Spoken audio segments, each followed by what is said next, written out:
Citroen अपनी luxury SUV C5 को नए अवतार में लेकर आ गया है।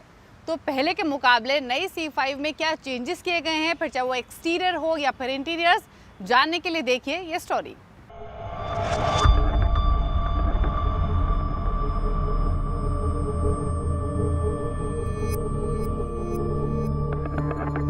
ये है नई सिट्रोएन C5 एयरक्रॉस यानी आउटगोइंग मॉडल का फेसलिफ्टेड वर्जन, जिसे कंपनी ने 36.67 लाख के इंट्रोडक्टरी प्राइस के साथ लॉन्च किया है। खास बात यह है कि अब आपको इंडिया में सिट्रोएन सिर्फ एक ही यानी fully loaded top and shine variant में ही मिलेगी। पुराने मॉडल की तरह अब entry level feel variant market में मौजूद नहीं होगा। सिट्रोएन C5 एयरक्रॉस के इस फेस लिफ्टेड वर्जन में कंपनी ने फ्रंट फेस पर काफी काम किया है। सबसे पहली चीज तो ये कि अब आपको इसमें रैप अराउंड हेडलाइट्स नहीं मिल रही है, बल्कि आपको क्लीन हेडलाइट्स दिखाई देंगी जिनके एजेस यहाँ पर डाइवर्टेड है। और जो ये आप दो देख पा रहे हैं, ये दो LED DRLs इसमें मौजूद हैं। साथ ही ये आपको डबल शेवरॉन ग्रिल मिल रही है, सेंटर में लोगो है। साथ ही सेंटर में जो ये एयर इनटेक दिया गया है, इसका साइज अब पहले के मुकाबले नैरो हो गया है। नीचे फ्रंट बम्पर के डिजाइन को भी चेंज किया गया है। आपको ये फॉक्स सिल्वर स्किड प्लेट्स नीचे की तरफ मिलती हैं। साथ ही दोनों साइड में आपको जो एयर इनटेक्स मिल रहे हैं, इसमें ब्लू एक्सेंट्स भी मौजूद हैं और साथ ही इनका साइज भी बड़ा है बेटर एरोडायनामिक्स के लिए। तो फ्रंट फेस में काफी बदलाव किए गए हैं। ये डुअल टोन में आपको मिलती है, ब्लैक आप देख सकते हैं। इसके रूफ में ब्लैक एलिमेंट मौजूद है, तो डुअल टोन में आपको मिलेगी नई C5 Aircross.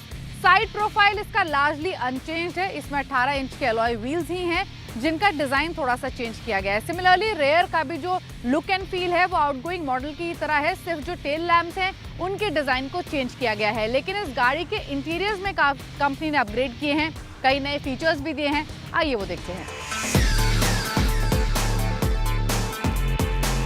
Facelifted C5 Aircross के इंटीरियर्स में काफी सारे अपडेट्स किए गए हैं। पहली चीज तो ये कि पुरानी C5 में आपको 8 इंच का इंफोटेनमेंट स्क्रीन मिलता था, अब स्क्रीन फ्री फ्लोटिंग स्क्रीन है डैशबोर्ड में प्लेस्ड, जिसका साइज 10 इंच का है।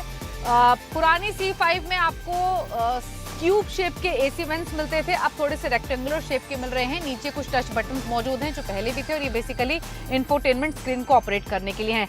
सेंट्रल कंसोल में कुछ और अपडेट्स आपको दिखेंगे। अब गियर लीवर की जगह ये टॉगल स्विच मौजूद है, बेसिकली रिवर्स, ड्राइव या फिर न्यूट्रल मोड में जाने के लिए।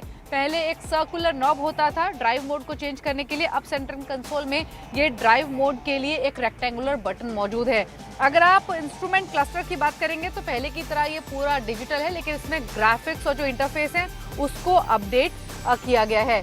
इसके अलावा अगर C5 की बात करें तो अब भी आपको इसमें 3 इंडिविजुअल स्लाइडिंग मिलेंगी, रिक्लाइनिंग और रिट्रैक्टेबल सीट्स मिलेंगी सेकेंड रो में। और सिट्रोएन का कहना यह है कि अब सीट्स जो हैं वो पहले के मुकाबले और ज़्यादा कंफर्टेबल हैं और ज़्यादा पैडेड हैं, और इनमें 15 mm की एडिशनल पैडिंग दी गई है। तो ये बेसिकली रेयर सीट्स की बात हो रही है, जहां पर आप देख सकते हैं कि जो लेआउट है, जो सेटिंग है वो पहले की तरह है। 3 अडल्ट इसमें बैठ सकते हैं, बट अब और ज़्यादा कंफर्ट एनहांस किया गया है। साथ ही जो लेदर है, जो फैब्रिक है, जो फिनिश है, वो भी थोड़ी सी अपग्रेड कंपनी ने की है इस गाड़ी में। पहले की तरह C5 एयरक्रॉस में आपको 3 इंडिविजुअल स्लाइडिंग, रिक्लाइनिंग और रिट्रैक्टेबल सीट्स मिलती हैं। हालांकि पहले भी कंपनी का कहना यह था कि C5 एयरक्रॉस एक बहुत ही कंफर्टेबल गाड़ी है, और अब उस कंफर्ट को एनहांस किया है रेयर पैसेंजर्स के लिए स्पेशली, क्योंकि इनकी जो पैडिंग है सीट्स की उसको 15 मिलीमीटर इंक्रीज किया गया, और वो कंफर्ट आप महसूस भी करेंगे जब इसमें बैठेंगे। हालांकि जो प्रॉब्लम पहले थी वो भी एग्जिस्ट करती है, वो ये कि इसमें एम्पल थाई सपोर्ट नहीं है, बट सीट्स कंफर्टेबल हैं। कुछ और फीचर्स की बात करेंगे तो आपको इसमें पैनोरामिक सनरूफ मिलती है, हैंड्स फ्री टेलगेट ओपनिंग मिलती है, हैंड्स फ्री पार्किंग है, 6 एयरबैग्स हैं, ट्रैक्शन कंट्रोल जैसे इसमें सेफ्टी फीचर्स भी मौजूद हैं। सेफ्टी के लिए 6 एयरबैग्स भी दिए गए हैं। इसमें 580 लीटर्स का बूट स्पेस है, जिसको आप 1630 लीटर्स तक एक्सपैंड कर सकते हैं।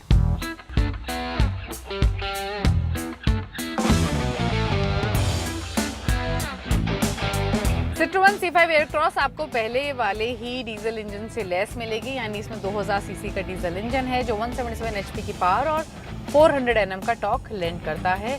कंपनी के मुताबिक ये 17.5 किलोमीटर प्रति लीटर का माइलेज ऑफर करती है। अब बात करें इंजन परफॉर्मेंस की, तो इंजन को पेयर किया गया है 8 speed torque converter automatic gear box के साथ। इसका इंजन काफ़ी रिफाइंड है। ये पहले भी बहुत कंफर्टेबल गाड़ी थी when it comes to drive, क्योंकि सस्पेंशन, इसके इंजन और इसका पिकअप तीनों में ये अव्वल गाड़ी है। छोटे मोटे गड्ढों पे तो आपको पता भी नहीं लगेगा कब आप सिट्रोन C5 को क्रॉस कर लेंगे। छोटे स्पीड ब्रेकर्स जो होते हैं, बेसिकली आपको केबिन के अंदर बम्प्स महसूस ही नहीं होंगे। रही बात इसके रिफाइनमेंट की, तो इसमें जो पावर जाती है इंजन से वो फ्रंट व्हील्स को जाती है, इसीलिए इमीडिएट एक्सेलरेशन आपको इससे मिलता है। आप हल्का सा पैडल दबाएंगे और ये रश करती है, तो आपको लैग्स इसमें नहीं दिखाई देंगे। ये इसकी खास बात है। हालांकि एक इम्पॉर्टेंट फैक्टर है कि अगर आप ग्लोबली देखेंगे तो सिट्रोन इस डीजल इंजन को फेज आउट कर रही है। कई ओवरसीज मार्केट में ऑलरेडी ये इंजन अब आना बंद हो गया है। इसको रिप्लेस किया गया है 1.5 लीटर डीजल या 1.5 लीटर पेट्रोल के साथ, या फिर पेट्रोल हाइब्रिड इंजन के साथ। लेकिन इंडिया में कंपनी इसी इंजन के साथ कंटिन्यू करना चाहती है। बट हाँ, ओवरऑल ये एक दमदार इंजन है जो अच्छा परफॉर्म करता है। खास बात इस इंजन की एक और है कि यूजुअली डीजल इंजन काफ़ी नॉइजी होते हैं। इस इंजन की नॉइज तो केबिन में सुनाई देती है, बट कंपैरेटिवली आपको कम सुनाई देती है। अब बात करें इसकी कंपटीशन की, तो इसका जो मुकाबला होता है वो jeep compass, Volkswagen Tiguan, Hyundai Tucson जैसी गाड़ियों से होता है।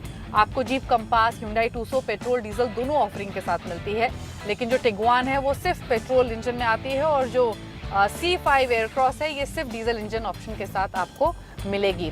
तो इंट्रोडक्टरी प्राइस दिया है कंपनी ने 36.5 लाख के आसपास का एक्स शोरूम। अगर आप अपडेट करना चाहते हैं अपनी गाड़ी और डीजल में आपको एक बल्कि SUV चाहिए येट सोफिस्टिकेटेड और कंफर्टेबल, तो सिट्रोन C5 एयरक्रॉस को देख सकते हैं।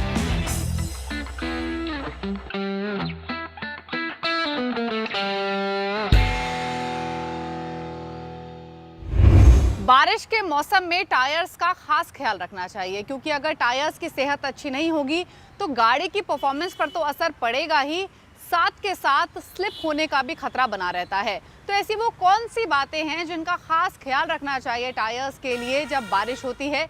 ये सब बातें जानने के लिए देखिए हमारा खास segment tip of the week. Tyre pressure और गाड़ी के माइलेज के बीच गहरा रिश्ता है। आपकी कार का टायर प्रेशर काफी हद तक आपकी गाड़ी की परफॉर्मेंस पर असर डालता है, इसलिए जरूरी है कि समय समय पर आप अपनी गाड़ी के टायर प्रेशर की जांच कराते रहें। खासकर हफ्ते में 2 बार सुबह के वक्त टायर प्रेशर जरूर चेक कराएं।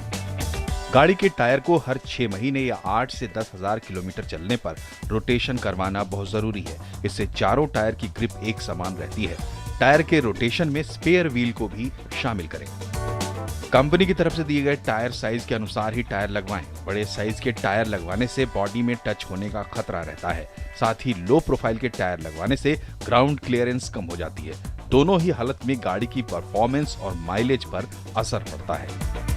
अगर गाड़ी कम चली हो और टायर ज्यादा ना घिसे हो तो भी 5 से 6 साल में टायर जरूर बदलवा लें, क्योंकि टायर में इस्तेमाल किए गए रबर की अपनी लाइफ होती है। इसलिए सेफ्टी को ध्यान में रखकर ये काम जरूर करें। टायर में ग्रिप होना जरूरी है, क्योंकि ग्रिप कम होने से रोड पर गाड़ी की पकड़ कम हो जाती है। ऐसे में अगर कभी भी इमरजेंसी ब्रेक लगाने की जरूरत पड़ जाए तो गाड़ी के स्किड होने का खतरा बढ़ जाता है। इसलिए आपके टायर की हालत ठीक ठाक होनी बहुत जरूरी है। व्हील अलाइनमेंट सही होने से टायर एक समान घिसते हैं। साथ ही गाड़ी चलाते वक्त सीधी लेन में रहेगी, लेफ्ट या राइट को नहीं जाएगी। इससे सस्पेंशन और स्टीयरिंग की लाइफ भी बढ़ जाती है। गाड़ी बबल ना करे, इसके लिए व्हील बैलेंसिंग समय समय पर करवाना जरूरी होता है। सर्विस के वक्त या जब भी टायर रोटेशन करवाएं, व्हील बैलेंसिंग भी जरूर करवा लें।